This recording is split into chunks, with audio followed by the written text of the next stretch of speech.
गांधी जी भी नेहरू जी से कहते थे कि प्रकृति से उतना ही लो जितना आवश्यक है। इसलिए वह सादा जीवन जीते थे और लोगों को भी प्रेरणा देते थे। श्री राम शर्मा ने भी कहा है, सादा जीवन उच्च विचार। अपने विचार हमेशा सर्वश्रेष्ठ रखो, चाहे जीवन आपका सादा हो। यही कृष्ण चाहते हैं कि अर्जुन वह कार्य करें जिसके लिए उसका जन्म हुआ है, सर्वश्रेष्ठता स्थापित करें, क्योंकि अधर्म बढ़ रहा है और मानव जाति त्राही त्राही कर रही है। रावण के बारे में कहा जाता है कि वह जब चलता था तो धरती कांप उठती थी और देवताओं सहित माता पृथ्वी, ब्रह्मा, शिव सहित विष्णु से प्रार्थना करने जाते हैं कि यह धरती इसके पाप का बोझ सहन नहीं कर पा रही है, इतना अत्याचार कर चुका है कि अब संभावना ही नहीं बची है, इसलिए इसका नाश होना आवश्यक है। इसलिए विष्णु भगवान श्री राम के रूप में अवतार लेते हैं और रावण का अंत करते हैं। यही कार्य कृष्ण के रूप में अर्जुन के द्वारा करवाया जाता है, लेकिन वहाँ राम स्वयं वध करते हैं और यहाँ कृष्ण अर्जुन के द्वारा, पांडवों के द्वारा धर्म की स्थापना करते हैं।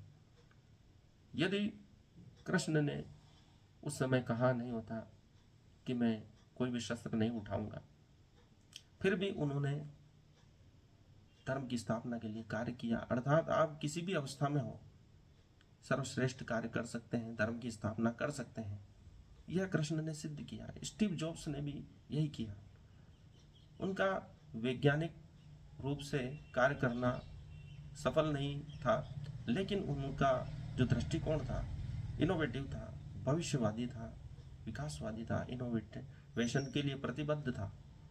इसलिए वे स्वयं कार्य नहीं कर सकते थे, निर्माण नहीं कर सकते थे, लेकिन वे एक विजन देते थे और वह इसके लिए इतने कटिबद्ध थे कि सर्वश्रेष्ठ विचार कहीं से भी वो चुरा लेते थे। इसके लिए वे बेशर्म होने का भी सूत्र वाक्य कहते रहते थे कि सर्वश्रेष्ठता कहीं से भी मिले, आप उसे चुरा लो।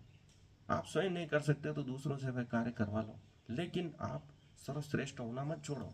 मानव जाति के कल्याण के लिए जो भी हो सके करें। यदि आप नहीं कर सकते हैं तो दूसरों से करवा लें। यही नेतृत्व है, यही एग्जीक्यूटिव करते हैं, कंपनी के बॉस करते हैं, मालिक करते हैं, सेठ लोग करते हैं, व्यापारी करते हैं। कृष्ण उसी विज्ञान का संदेश हमें गीता में देते हैं कि यदि आपने प्रतिज्ञा ली है कि आप युद्ध नहीं करोगे, लेकिन आप फिर भी मानव जाति का कल्याण करने के लिए जो कुछ भी है करोगे, उसके लिए भगवत गीता जैसा उपदेश भी देना पड़े तो आप दोगे। कंपनियां यही करती है, वे स्वयं कार्य नहीं करती लेकिन दूसरों से करवा लेती है। यही पूंजीवाद का फार्मूला है।